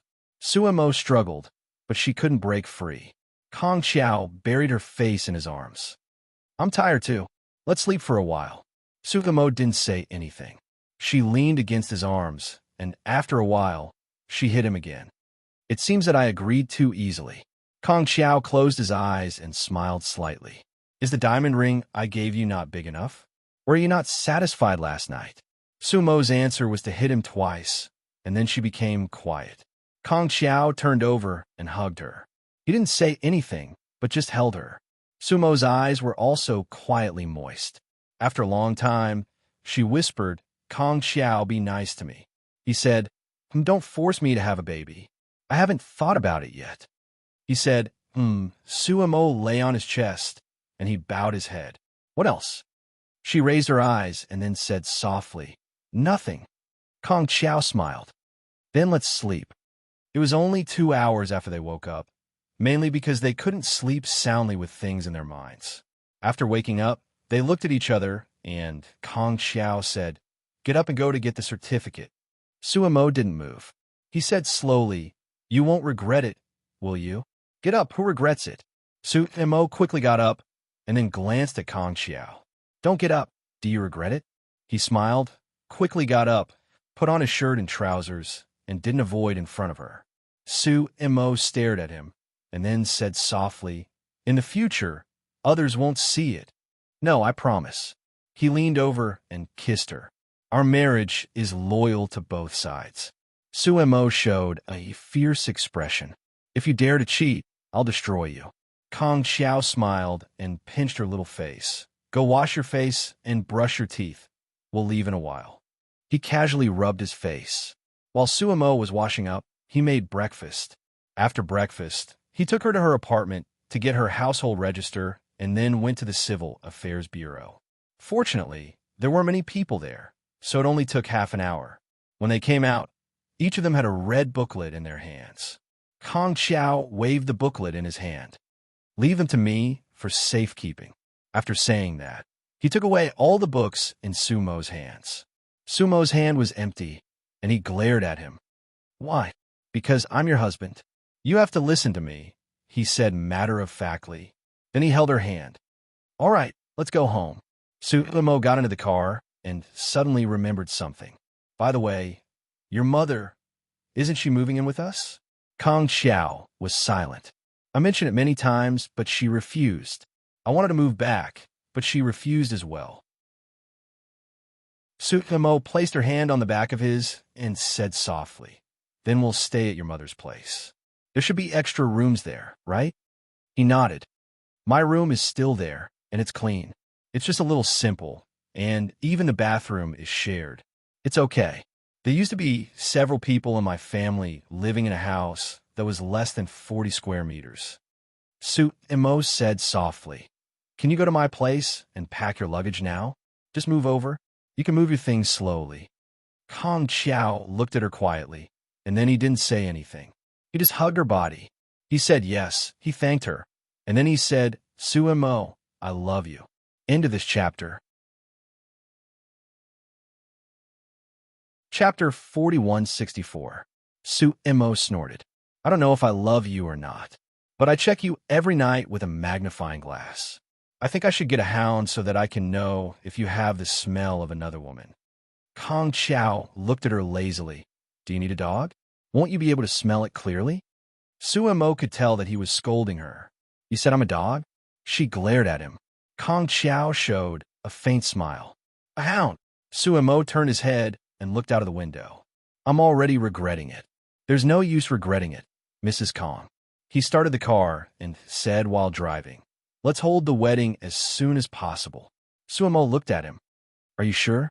A small one, only for family and friends. It won't be extravagant. What do you think? Kong Xiao asked for her opinion. Suemo thought for a while and didn't say anything. She just nodded slightly. Kong Xiao's lips curled up slightly. He held the steering wheel tightly. He was always worried in his heart. The car stopped in front of Teacher Kang's house. Su Mo was carrying a bag of fruits, while Kong Xiao was behind with her suitcase. She held a cigarette in one hand and put it out at the door. They knocked on the door, and the housekeeper opened it. When she saw Su Mo and Kong Xiao, she smiled and said, "You're here." Kong Xiao asked, "How is my mother today?"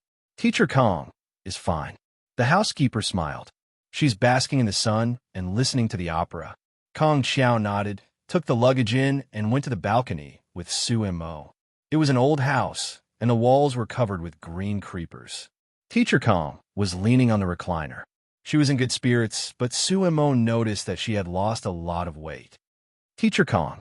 Su Mo squatted in front of her and said in a low voice, "I'm here to see you."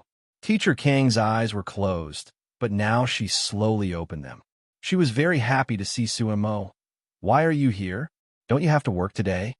"There are professionals there, so I don't have to go there every day." Su Mo's voice was a little soft. "Kong Xiao, and I want to live here." Teacher Kang's eyes lit up. She sat up slowly and looked at her son. "You two live together?" The old man still couldn't believe it. Kong Xiao smiled and squatted down. She took out 2 red booklets from her pocket and said, "Mom, look, Su Mo and I are married." Teacher Kang's eyes immediately lit up. He looked carefully and raised his voice, showing, "Help me get my reading glasses." The auntie sighed and passed the glasses to Teacher Kong. "Old madam, the glasses are here." Teacher Kong put on his glasses. Then, he looked at the marriage certificate carefully. He looked at every aspect of it carefully. "Yes, it's true," said the old lady. Kong Xiao smiled. "Mom, do you still think this is fake?" Teacher Kong returned the things to him and looked at Su Mo. "How would I know if you're working with Su Mo to make me happy?" The old lady helped him up and touched Su Mo's hand. "Come here, Mom will give you something." Su Mo nodded and looked at Kong Xiao. Kong Xiao raised her chin and said, "Go on, Mom will eat you up." Su Mo made a face at him and said, "Help me pack my luggage." Kong Xiao glanced at her and pulled her luggage to her bedroom. The auntie wanted to help, but Kong Xiao refused. The auntie thought that it was indeed inconvenient for a newlywed couple, so she didn't insist. End of chapter. Chapter 4165. On the other side, Su Mo followed Teacher Kong into the bedroom. Teacher Kong opened a cabinet and took out a lacquer box. It was made by Yangzhou craftsmanship and was very exquisite. Old Madam held it and sat on the edge of the bed. Her fingers stroked the box and said softly, "This is my dowry." Many years have passed, and Kong Xiao is already married. I thought I would not be able to see it in my lifetime. As she said that, she couldn't help but feel a little sad. Su Mo leaned her head on her shoulder and said softly, "Mom, Kong Xiao and I are married now." Her hand touched Teacher Kang's hand and held it. She didn't say anything and just felt the warmth from it. Teacher Kong let out a long sigh and looked at Su Mo. "You are a good child. If Kong Xiao bullies you in the future, just tell me." Although she might not be able to live for long, she reached out and opened the box and took out a property certificate. "This is the certificate of this house. You can keep in the future. Maybe one day we can change the name and write Kong Xiao or you. I have to change the name when I get old. It's easier when I'm alive." Su Mo was unhappy. "Mom, don't say such discouraging words. There's still a long way to go." Teacher Kong patted her. "I know you were trying to make me happy. I know how my body is. Kong Xiao is willing to spend money and time, but this disease can't be cured." Teacher Kong took out a smaller box and opened it. There was a pair of king green jade bracelets and a white jade pendant. They were all expensive items. Old Madam took out a bracelet and put on Su Mo. She said softly, "It's not suitable for me to wear this when I was a teacher. You are young, and Kong Xiao can earn it too. You can keep it in the future. I don't have many things to give you. Even this was saved up in the past." Su Mo bit her lips and choked. "Thank you, Mom." "What are you thanking me for? We are a family now." Old Madam changed the topic. "Look at me at home. You are young and shouldn't be guarding an old lady like me all the time. Young people should live their own lives. Suemo couldn't stand it anymore. She hugged her and rested her face on her shoulder. Mom, I don't care. We will always guard you. Teacher Kong looked down and said after a long time, It's not auspicious to get married so early. How could she bear to do that? Suemo persisted. In the end, he directly said that if he wanted to chase them away, he would directly tell Kong Xiao. Teacher Kong had no other choice. During lunch, she said, Kong Xiao, I've thought about it. I think it's better for me to stay in the hospital. Kong Xiao looked at Suemo and smiled. Did you change your mind? Teacher Kong said helplessly, I don't feel free if the two of you keep staring at me. The hospital is even less free. Concho whispered. Suemo kicked him under the table, indicating for him to speak politely. Kong Xiao did not say anything else and only said to contact the hospital in the afternoon. Teacher Kang's illness was like this. If he didn't receive treatment, he would only have a few months left at home. If he was more proactive, he might have 2 to 3 years left, and he might even suffer a little. If Kong Xiao was given a choice, he would rather let his mother suffer a little more, but at least she could live a few more years. At least she could see him start a family, marry a wife, and have children. Before coming here, he didn't arrange things with Suemo, and it was completely natural for him to push it. Suemo wasn't a fool, and only when he said that he would arrange for a hospital did he realize that he had been set up. End of chapter. Chapter 4166. If he didn't get married and live in this small apartment, he would have been able to convince his mother, but he just coaxed her into marrying him. Originally, she wanted to be angry, but she really couldn't get angry. Later, she left her things here, and she could buy more when she lived at his place. Now, it was still Teacher Kang's condition. In the afternoon, Suemo stayed at home to accompany the old lady, while Kong Xiao went to Xingyuan Hospital to talk to Qin Shun about the old lady's condition. In Qin Shun's private office, Kong Xiao presented a painting that was worth over 100 million yuan and personally hung it up for Qin Shun. Dr. Qin was making coffee, and then he tilted his head to admire it for a while. When the coffee was ready, he poured a cup for himself and Kong Xiao. Holding the cup and smelling the fragrance of the hand-ground coffee, he smiled softly. You don't think that I deliberately blackmailed you, do you? No. Kong Xiao smiled bitterly and took a sip of coffee. I've shown my mother's information to the foreign experts. Now the best solution is you. I'm just showing my filial piety. Qin Shun looked at him and then frowned. Kong Xiao, in fact, you know that some things can be reversed, but it goes against the laws of nature and is even more unacceptable. Of course, there are many Yuan Yishur who secretly came to me, and I almost rejected them. There are no more than 10 cases of such surgery in my hands, and they're all people close to me.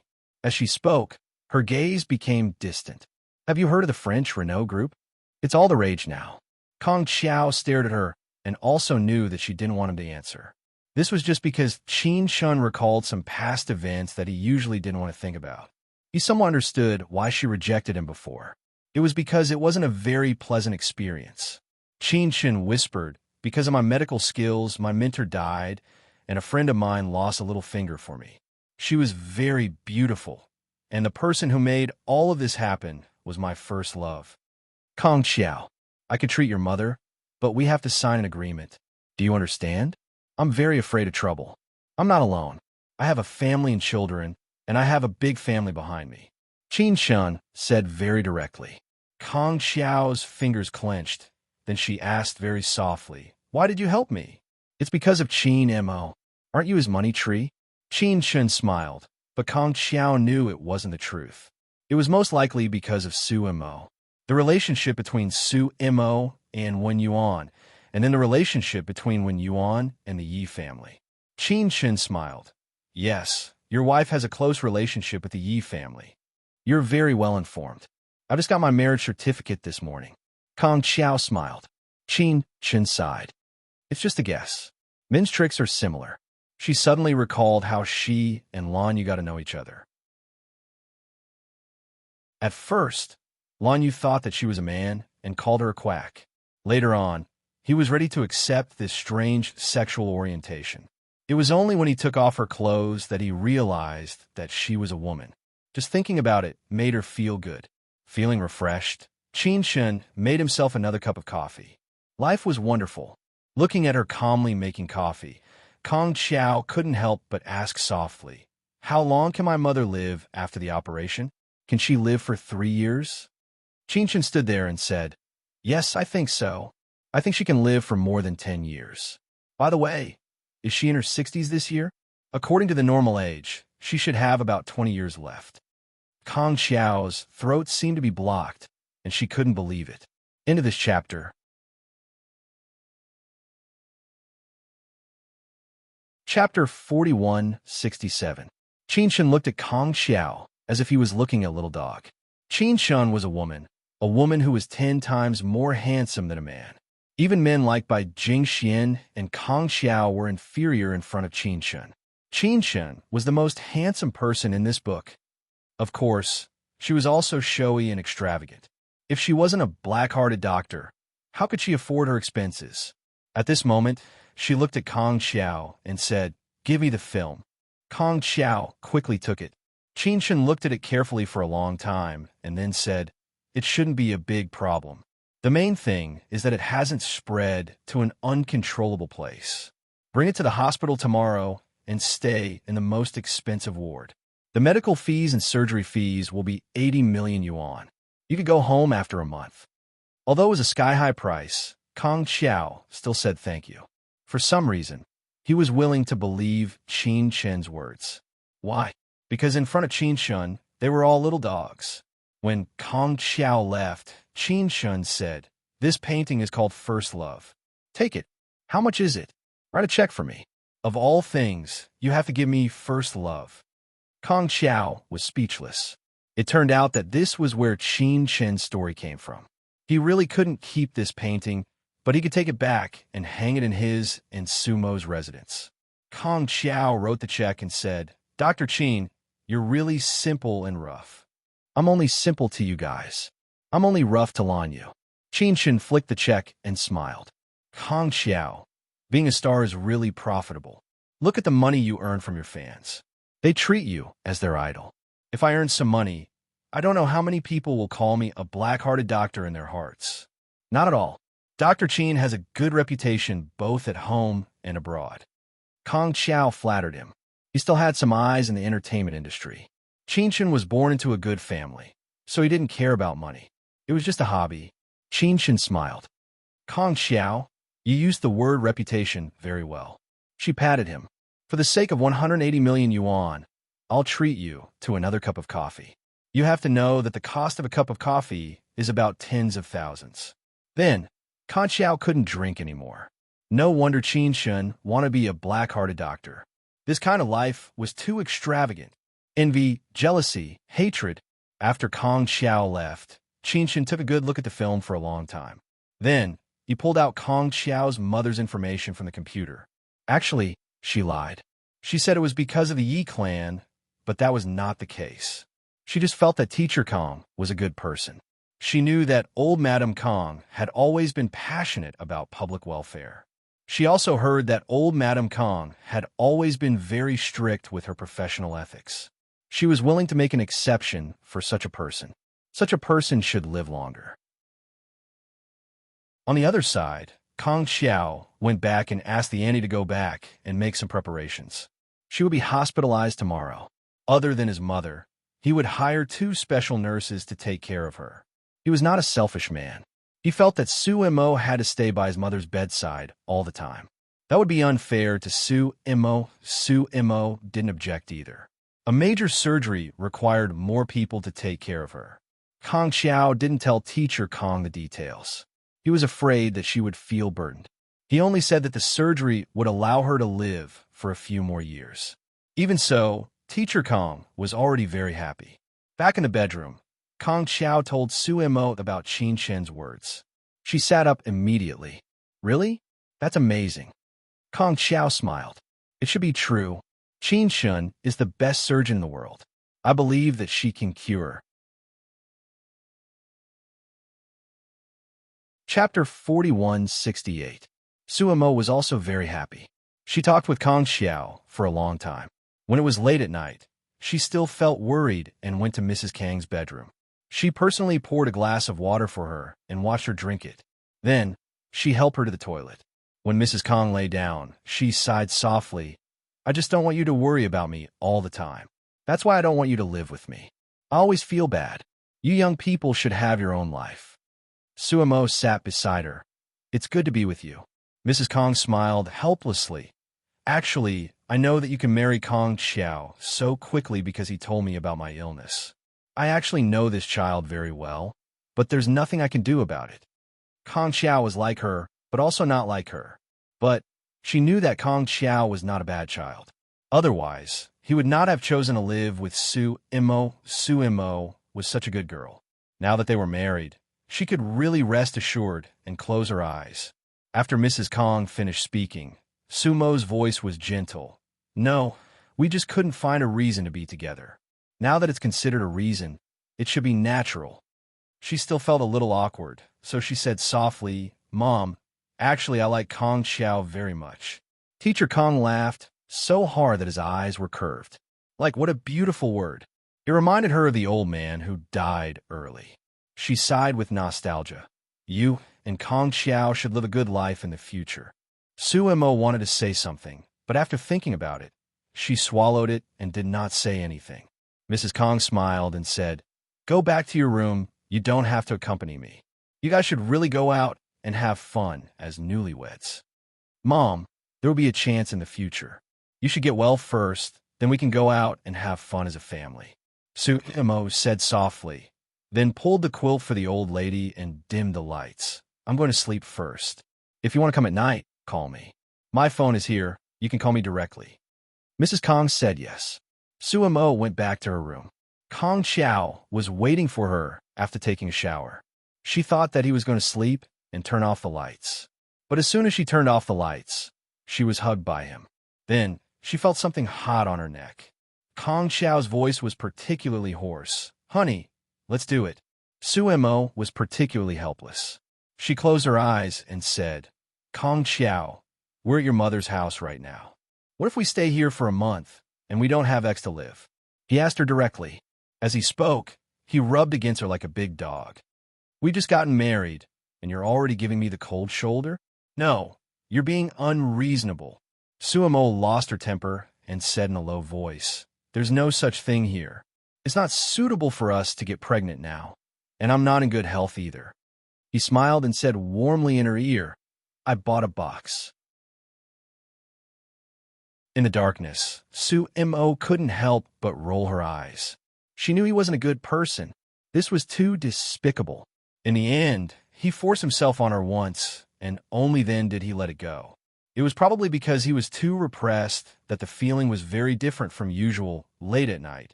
Kong Xiao finally stopped. He lay flat on the bed and tilted his head to look at his wife.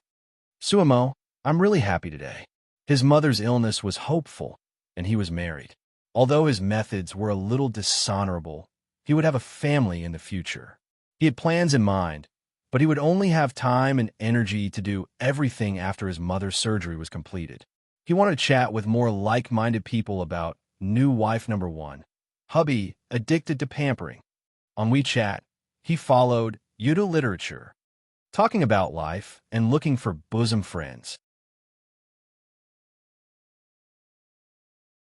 Chapter 4169. That night, Suemo was so tired that she fell asleep, but Kong Xiao did not sleep. He thought about a lot of things and felt that life was a wonderful thing. In this house, he and Wenyuan had the most beautiful memories, but he had never thought that he would end up with Suemo. Moreover, Wenyuan had brought Suemo to his side. He could still remember Wenyuan asking him how Suemo was, and he had said that Xiong was too young. And now, he was infatuated with the body next to him. Kong Xiao smiled slightly, smelling the fragrance of the flowers blooming outside the window. It was as beautiful as when he was young. He and Suemo were not each other's first love, but for the rest of their lives, they would love each other and care about each other the most. That was good. Kong Xiao suddenly got up and walked to the window, smelling the light fragrance. His heart, which had been restless when he entered the entertainment industry, suddenly calmed down. Because there was someone he cared about here, and because there was someone he wanted to spend the rest of his life with. There was no other time he felt more grounded than now. He didn't care about the absurdity of the past, because it was the past that led to his meeting with Su Mo when Yuan was right. If he was the devil, then Su Mo was the angel that saved him. One black and one white, they should be together. Kong Xiao stood for a long time before returning to the bed. Su Mo was still asleep. He lay on his side beside her, not having the heart to wake her up, but feeling that he would be letting himself down if he didn't do something. He whispered in her ear, "I like you." One day, he hoped to hear her say that she liked him with his own ears. He thought that it would be in the near future. Perhaps it would be when they had a child. He wasn't in a hurry, and he wasn't the kind of man who liked to listen to flattery. He hoped that one day, Su Mo would feel his love and say it naturally. That was a wonderful thing. He had been in love before, thinking that it was wonderful. Now that he had fallen in love with someone again and was being loved, he realized that two-sided love was unimaginably wonderful. That feeling of being able to let go of everything to be by her side, the feeling of having a little person behind you even though the whole world had turned its back on you. Kong Xiao thought that he wouldn't have to be envious of others anymore. He would work hard to love her, so that all women would be envious of him. Concho could not bear to sleep. The night was too wonderful, and at length he could not bear it and fell asleep. He used the fragrance of the flowers to fall asleep. He used the sounds of the insects outside the window to fall asleep. He used the breathing of the people around him to fall asleep. All of this was too wonderful. It was the most wonderful thing he had ever experienced in his life. At dawn, he woke up. Although he had only slept for 3 or 4 hours, he was more energetic than usual because he had slept well. He listened and realized that his mother had woken up. Kong Xiao immediately got up and kissed Su Mo before putting on his shirt and trousers. Casually wiping his face, he went outside. Teacher Kong woke up and was making breakfast in the kitchen. "Mom, why are you making breakfast? Didn't I tell you not to do housework anymore? You just won't listen." Kong Xiao went over to take over and reprimanded her softly. Teacher Kong let go and looked at him. "Annie won't be here today. I think you guys should sleep a little longer after getting married. It's not like I can't move. It's not a big deal to make breakfast for you guys." "Kong Xiao, don't make a fuss. Mom's illness has made Su Mo at a loss. Last night, she refused to leave my room. You married someone who loves you dearly, not to be our nanny." He wanted to chat with more like-minded people about new wife number 1, husband addicted to pampering. WeChat followed, Yuta literature, talking about life, looking for bosom friends. Chapter 4170. Kong Xiao smiled. "Mom, you're thinking too much. Su Mo cares about you, not because of marrying me. Think about how good your relationship was before." Teacher Kong thought about it. She also smiled. "That's true, but you have to be more careful when you're married. You can't let others be wronged. You'd rather work hard yourself, understand?" The old lady thought about how her son would give birth to a child and live happily with Su Mo. She felt comfortable and didn't care too much about her illness. "Mom, you'll be with us for a long time. In the future, Su Mo and I will have 2 children." Kong Xiao smiled. Teacher Kong was surprised. "She's willing to have children?" She said it. Nowadays, many young people are not willing to have children. If you love each other, you'll definitely have children. Otherwise, why do you need a marriage certificate? You can just live together when you're happy. Kong Xiao skillfully did the housework. Wait for 1.5 years. During this time, your body will recover, and Su Mo and I will be relieved. Teacher Kong wanted to say something, but she silently swallowed it and didn't say anything. Kong Xiao patted her. "Mom, I found the best doctor, and the doctor said that the surgery is very confident." The old lady was originally negative, or maybe she felt that she was a burden to her son, but at this moment, her heart came alive again. Thinking about it, she felt very happy. In 1 year or 2, she would be able to hold a grandson or granddaughter, and then she would be able to talk to her husband more.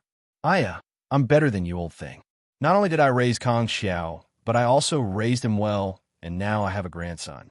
Teacher Kong thought about it and couldn't help smiling. She then said softly, Kong Xiao, in the future, you have to be more stable. Don't associate with shady women anymore.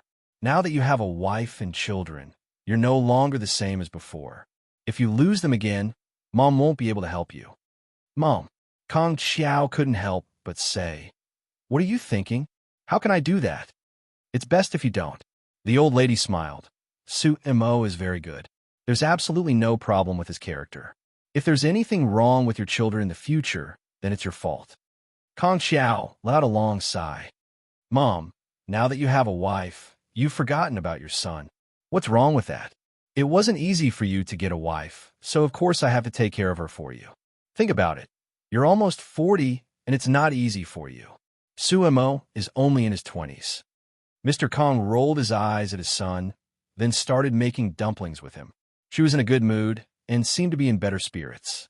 Kong Xiao didn't know whether to laugh or cry. Mom, you're thinking too much. Su Mo is in her early 30s. She's no longer a young lady in her 20s. Teacher Kong ignored him and scoffed. I think Su Mo is still young and tender, unlike you who acts recklessly. That's why he looks young. Kong Xiao heaved a sigh of relief. Mom, can you even find fault with this? The old lady laughed.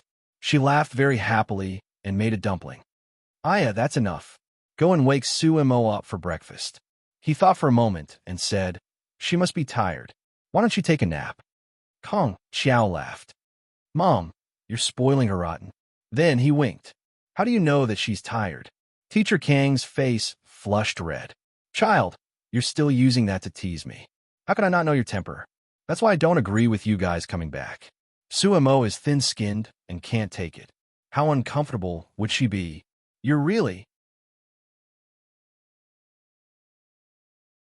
Chapter 41-71. Before Teacher Kong could finish, he glared at her. Su Mo stood at the entrance of the kitchen, grabbing at her messy hair with a slightly uncomfortable look on her face. It was obvious that she had heard the conversation between the mother and son. She didn't expect that such a serious and loving elder like Teacher Kong would talk about this with her son. Sumo's face turned red as she scratched her hair again. I'm going back to my room to brush my teeth and wash my face. With that said, she left. She ran in a hurry, looking as though she was shy. Teacher Kong looked at his son. See, it's not convenient, right? It's just a private conversation. How would I know she would wake up? Kong Xiao smiled. Mom, cook the dumplings. I'll go check on Su Mo. Teacher Kong stopped him. Are you coming out in a while, or wait for an hour?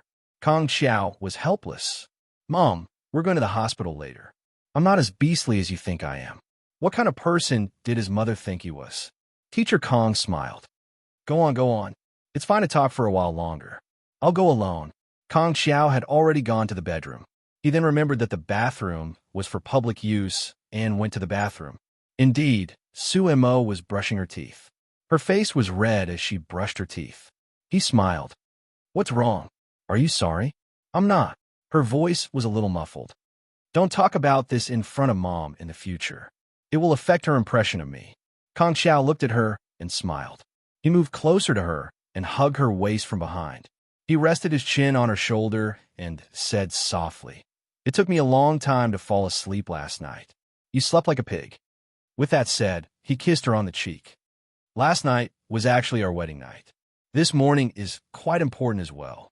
Mrs. Kong, aren't you going to give your husband a good morning kiss? Sumo's mouth was full of toothpaste bubbles. When he said that, she impolitely kissed him, making his lips white. She smiled. Is this okay? He smiled. No sincerity. It's a little sweet. This must be a fruit-flavored toothpaste. I have a little psychological barrier. Otherwise, I would have kissed you even if you were brushing your teeth. Su Mo continued to brush her teeth. He hugged her for a while longer before letting her go. He patted her waist and said, Change your clothes and come out for breakfast. I made it myself. His voice was a bit hoarse, but it was pleasant to listen to. There was an indescribable warmth to it. Suemo found that she quite liked the way he spoke, so she smiled and nodded. They were newlyweds. Even though they had sex countless times in the past, he still couldn't help but lean over to kiss her. Suemo shouted, "I still have toothpaste in my mouth." He kept kissing her neck, kissing her here and there, kissing her until her breathing became erratic. Later, Kong Xiao also felt a little warm. She hugged her and said in a hoarse voice, "When Mom is in the hospital, let's move back.